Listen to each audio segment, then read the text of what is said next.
Hello and welcome to Frame and Fiber. I'm Paige Miller and I'm so glad you're here. So this week, spring is springing. The yard is calling my name and I cannot wait to get out there. The chickens are so happy that the weather is turning, although they've had a mild winter. These girls are in for a treat soon. They will be welcoming some new chickens to the flock.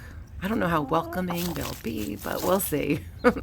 We're looking forward to getting out in the yard and getting the garden going.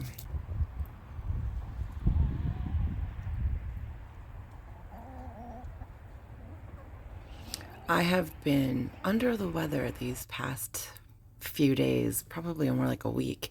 So I've been just cozy and just taking care of myself, getting better. You might be able to tell by my voice still that I'm under the weather, but a lot of downtime, a lot of time away from the framing studio. So I will have a lot of work to catch up on, but I do have a few things to share with you, so I hope you'll stick around.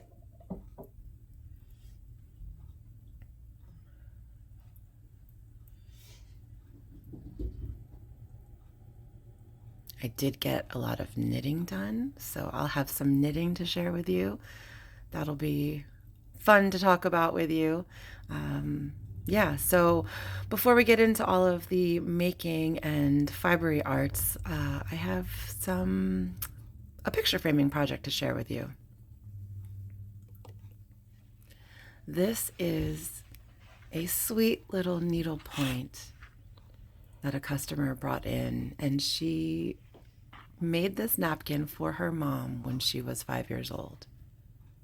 So it's a sweet little memory that she wanted to frame because it's old and stained. She really wanted it to just be preserved, just her work anyway. So I have the privilege of framing it.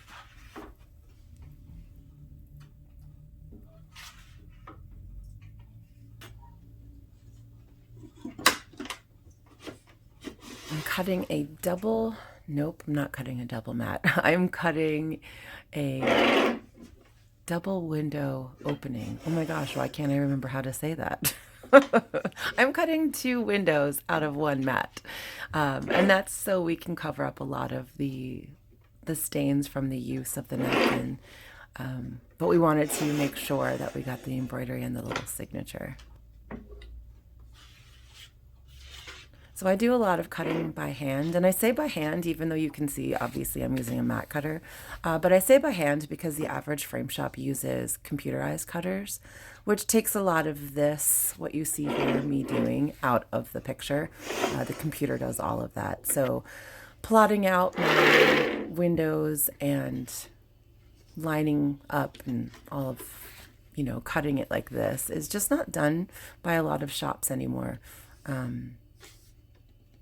I prefer it this way. Just one less thing to put in the studio, one less piece of equipment, because the computerized cutters take up a lot of space.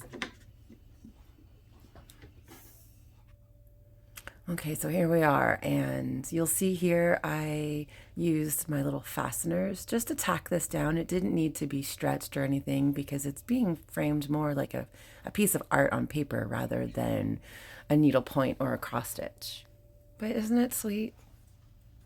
I get questions a lot about why I tape the edges of the frame like I'm doing here. And this is called sealing the framing packet. And basically what this tape does, it's a specific tape for picture framers that seals the environment within the piece, between the glass and the board.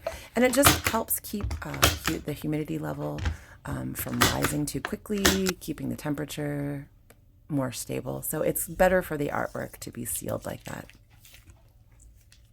This is my favorite part. I don't know why. I've always loved this since I was a teenager framing, but putting the tape on the back and cutting the paper is super fun.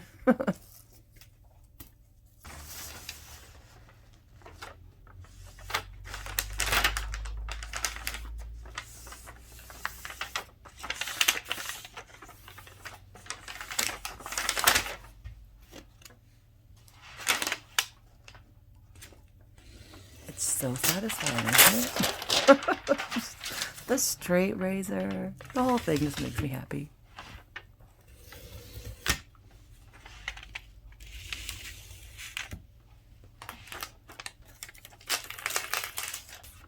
Project wouldn't be complete without a frame and fiber sticker on the back, of course. Cute, right? I think Mindy's gonna love it.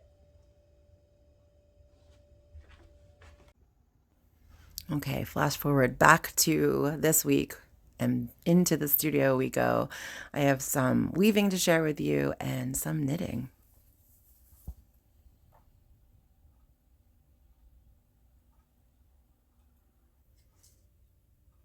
So I'll talk more about this later on in the video, but right here you'll see I'm drilling holes into this frame and I am warping it up to weaving.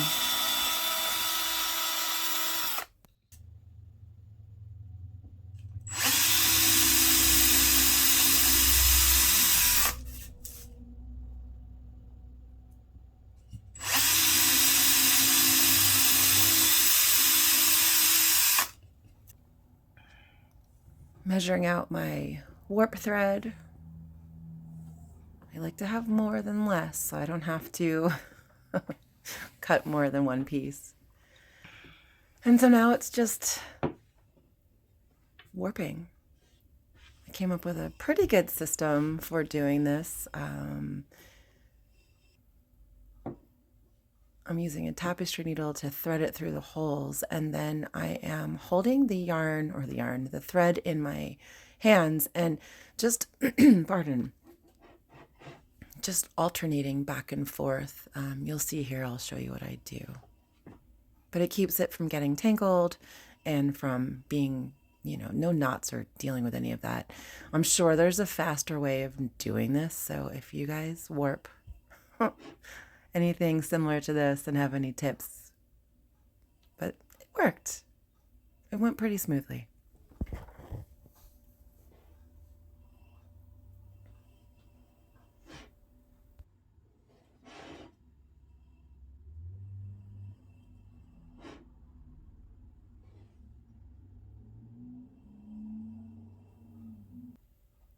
And now that it's warped, I'm just evening out my tension. It was pretty easy to even out the tension on this. I was really happy with the way this turned out for sure. The fact that this was test number 1 and I am pretty happy with it. It's pretty cool. And there we have it.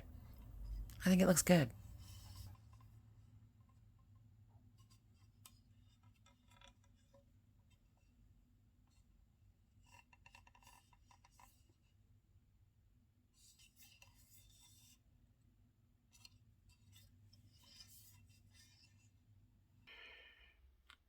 Oh my gosh.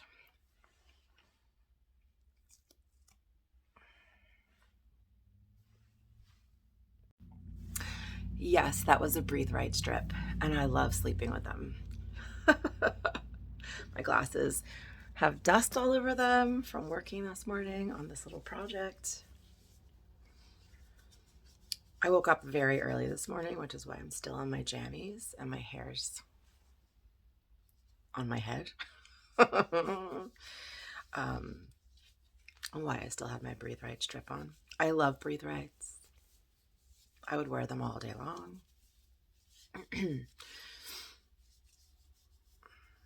Okay.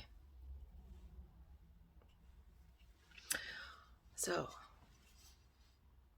I woke up very early this morning with, sometimes you just wake up and you have this thought, and I'm to the point where I don't try to go back to sleep. Well, that's not true. I give myself about 5 minutes, and if I can't fall back to sleep, get up and be productive.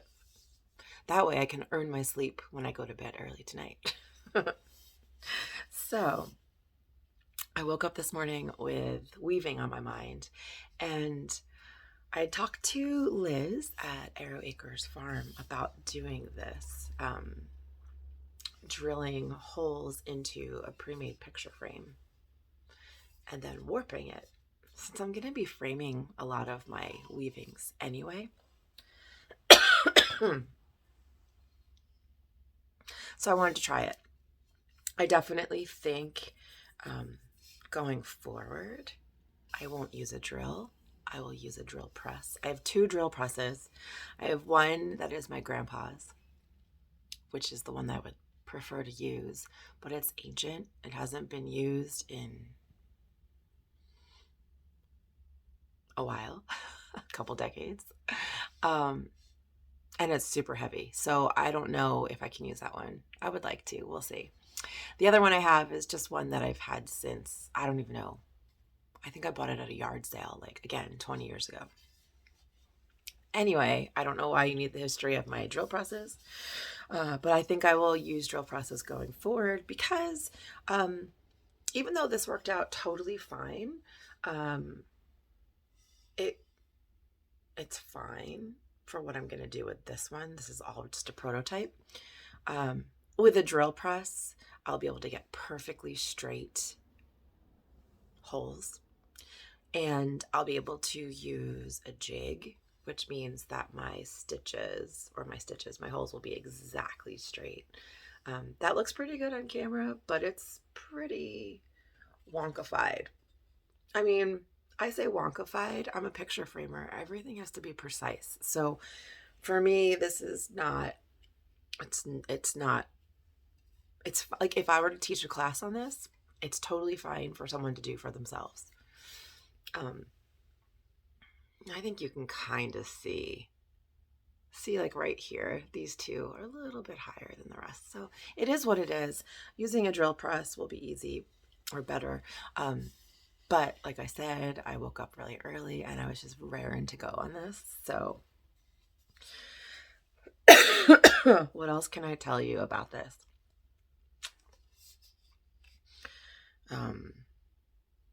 I think that's it.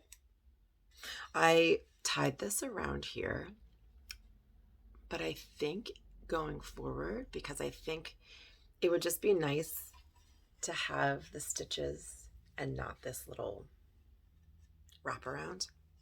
So what I think I might try to do next time is keep my yarn, or keep the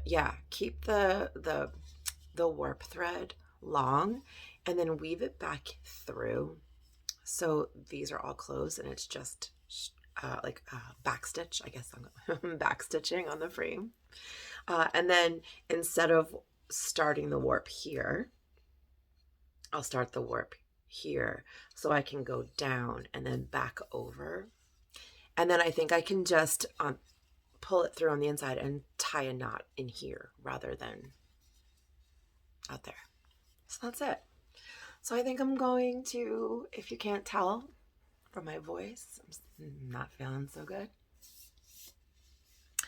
Jamie's at the frame studio today, so I feel comfortable taking one more day off. I've taken a lot of days off. And so I have energy. I just sound gross, and I might need a nap later. I think I'm going to play around with this and see what I come up with. Cool, right? Let me know what you think.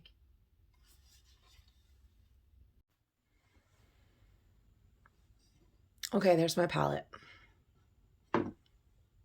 This is some of the cotton that I stripped. I showed it to you in my last video. Yeah, we'll see. Okay, pals, I finished the little weaving. Isn't it cute? I'm really happy with this frame. I like that the warp was inside the frame. I like how finished it looks. I really enjoyed doing the actual framing because the warp is already attached to the frame. The tension really didn't change, right? Sometimes when you're doing it around other types of, I guess it depends on what type of loom you're using, but I didn't have any problems with keeping the tension pretty taut. At the tops, so I wove in my ends already. At the top here, because there's the lip of the frame, It was a little bit tricky to have the needle, like to weave the needle, my tapestry needle, through the warp. So that was a little tricky. I kind of figured it out at the end, but it was really only the the last two the last two rows that I was weaving. So it really wasn't that big of a deal. Um,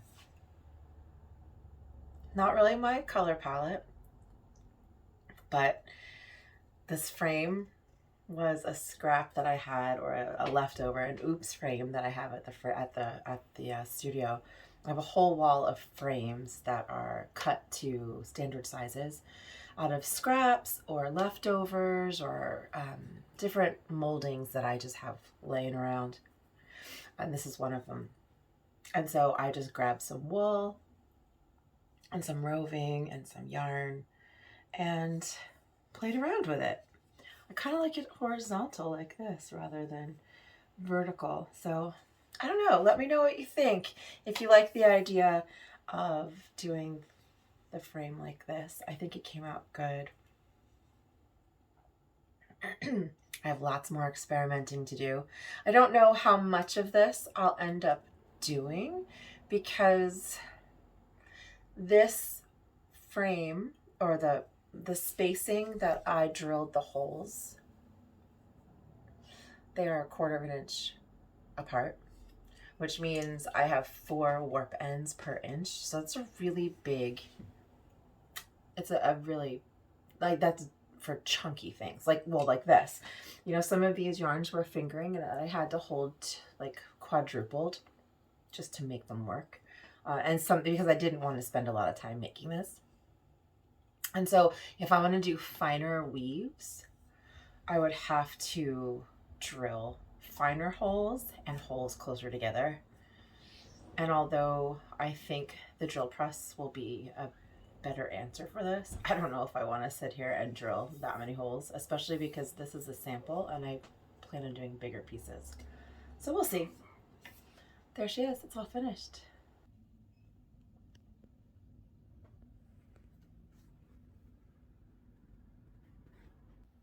Hey, pals. I wanted to check in with you and share a funny thing. I'm very organized, and most of my pals can attest to that. They can make fun of me for that. And in this moment, I deserve being made fun of. For the last couple days, I thought I lost my knitting, which is weird because I've been sick and haven't left the house. Couldn't find it, couldn't find it, couldn't find it. Hung it up. I brought home these pegs. You can see them. Where are they? Up there and up there. Yes, I have pictures hanging behind the stuff. I need to figure out what to do with those pictures. I brought those pegs home from the shop because I have a ton of them. And that's where I store frames at the shop that I'm getting ready to either use for a customer or just you know, get them out of the way so they don't get destroyed. Yeah. It's been hanging up there for, I don't know, 3 days, and I thought I lost it. I walked past it 5,000 times, looking around my room, thinking, where could it be? Where could it be? It's up there. You want to see what's in it? Okay, cool. Okay, I'm feeling much better. I'm going to work today. I should leave here in about half an hour. So I started this tank top in the summer of 2022. I'm a very slow knitter. Very slow. I feel like I've said this before, but my dear pal, the slow knitter here on Instagram. Nope. Where are we? We're on YouTube. That's the name of her podcast, and I want to steal it because I'm actually the slow knitter. Okay, so partly I'm slow because I ripped this back. I started this and I got pretty far. I hope I didn't. If this is a repeat, I apologize. I feel like it's maybe a repeat, but I haven't talked to you about knitting in so long that it might be okay. So I had ripped back. I had knit almost this much. And then I ripped back. And I ripped back because this has false seams underneath the arm, down the center of the front and the back. And I was knitting, knitting, knitting.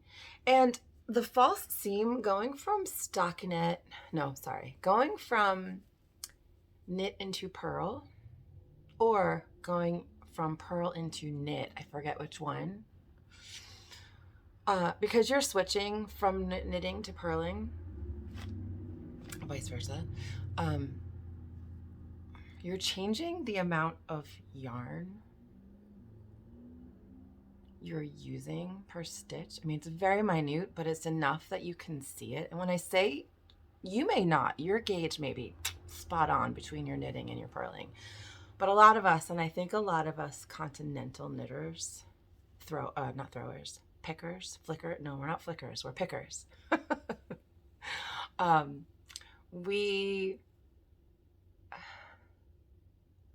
We can have a bit of a discrepancy between our knits and our purls.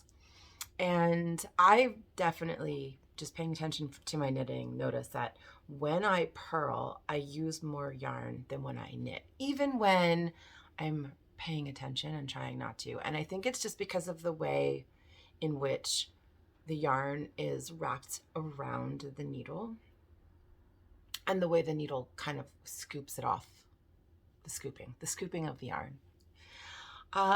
I figured out for myself how to fix that, and that is to twist my stitch. So basically to knit into the back loop. Right. Yes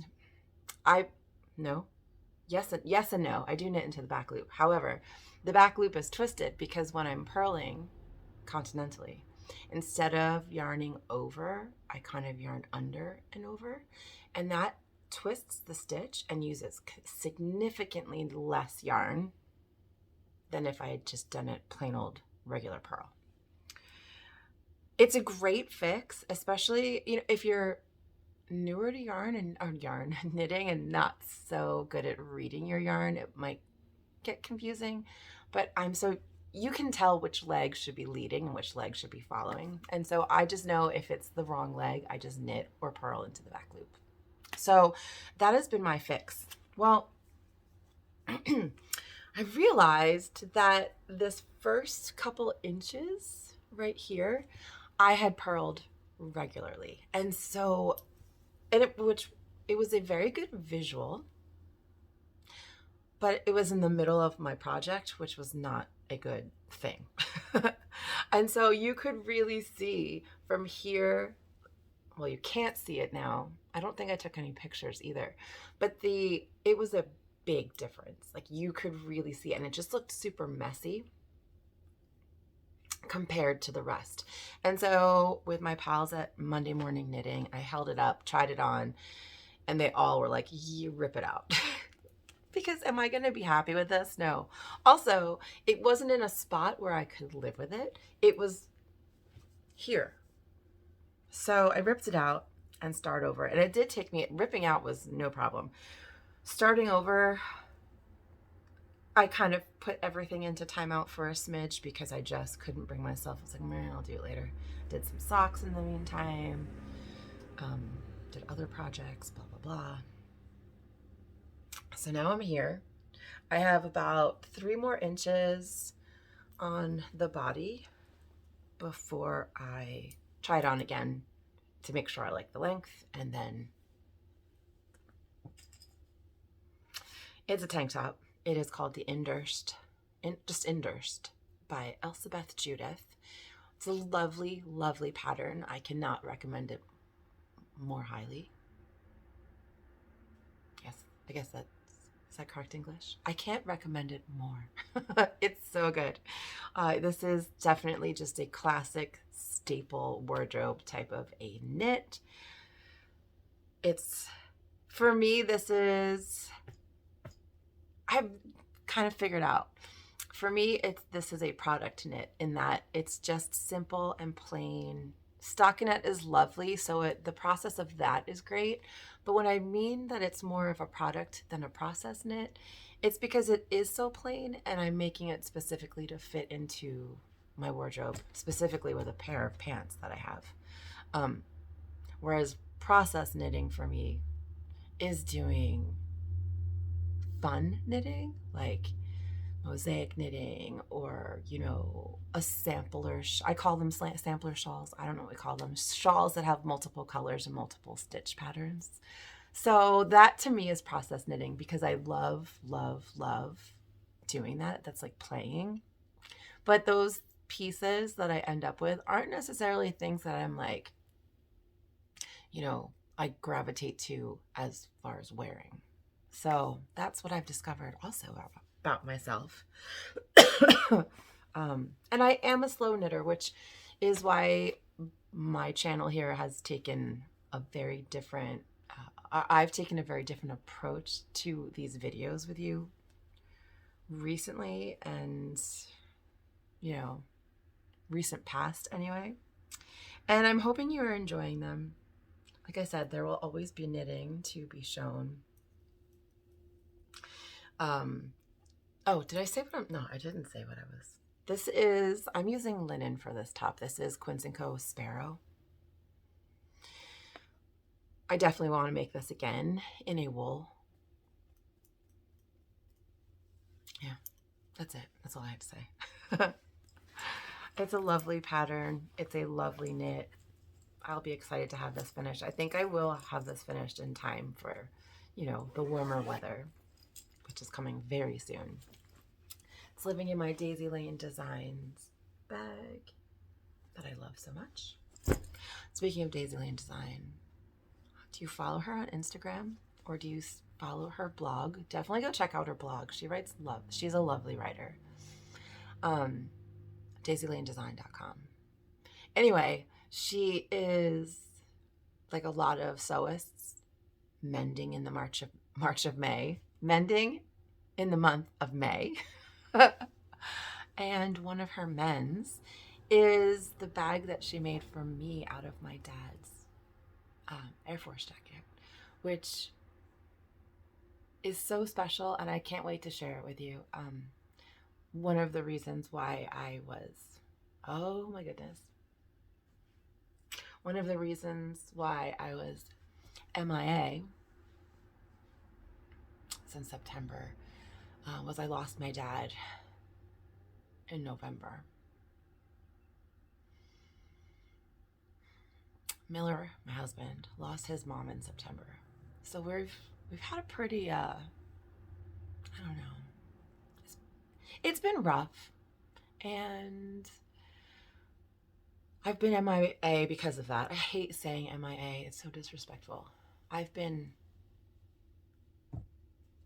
ghosted you guys because I've just needed to recoup and rest. And Allison working on this bag for me. So I had given this to her when she was here last, and I don't even remember when it was.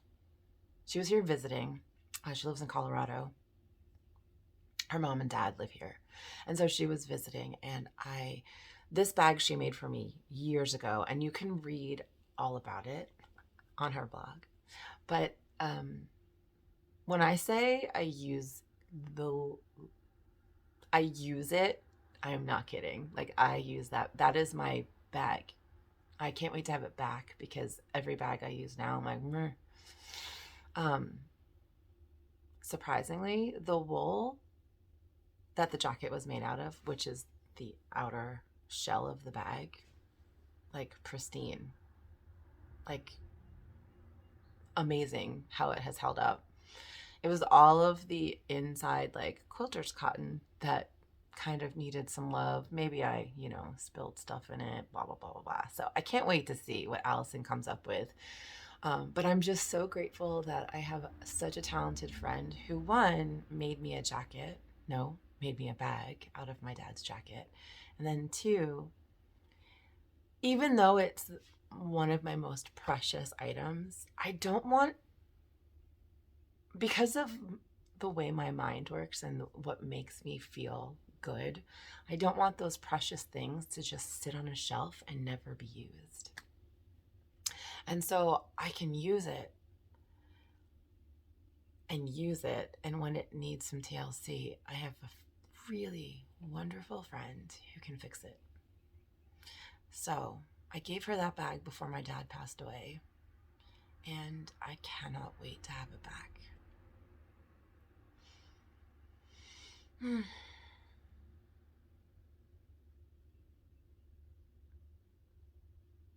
It's so weird.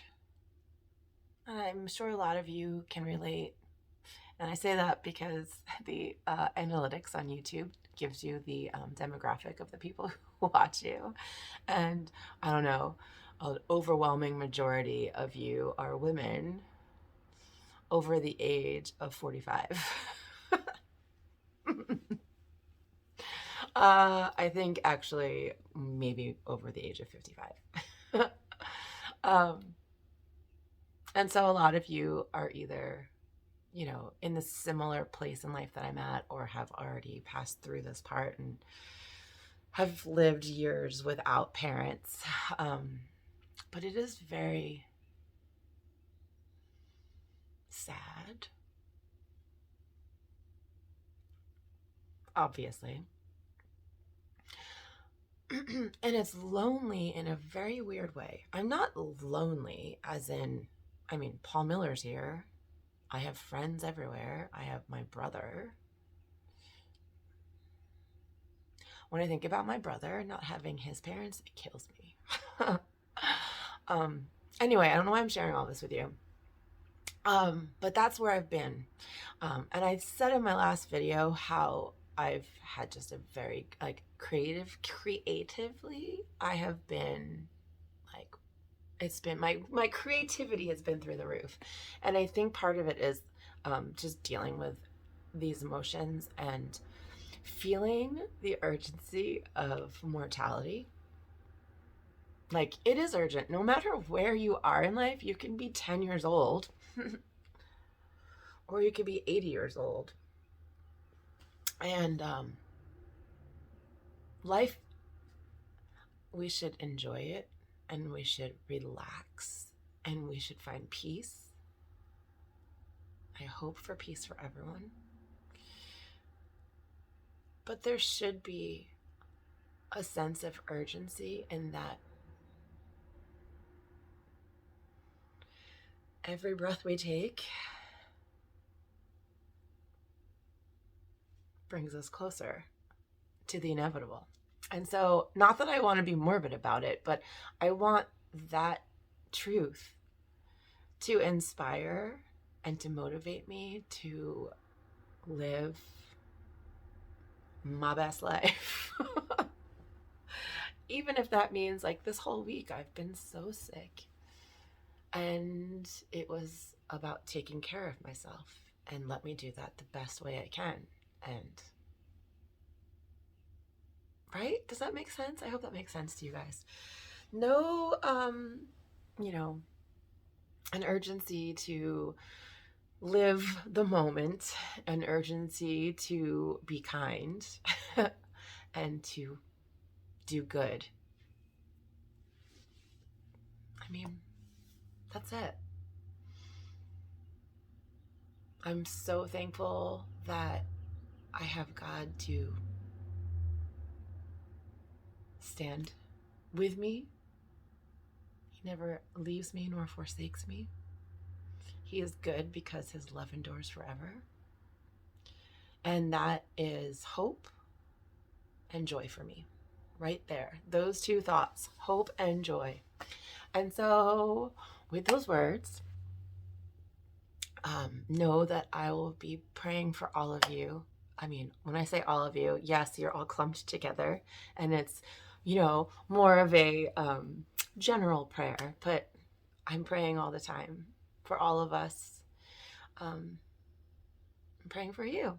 So, with all of that said, I hope you have a really good week. I hope you have time to spend on whatever it is you need right now.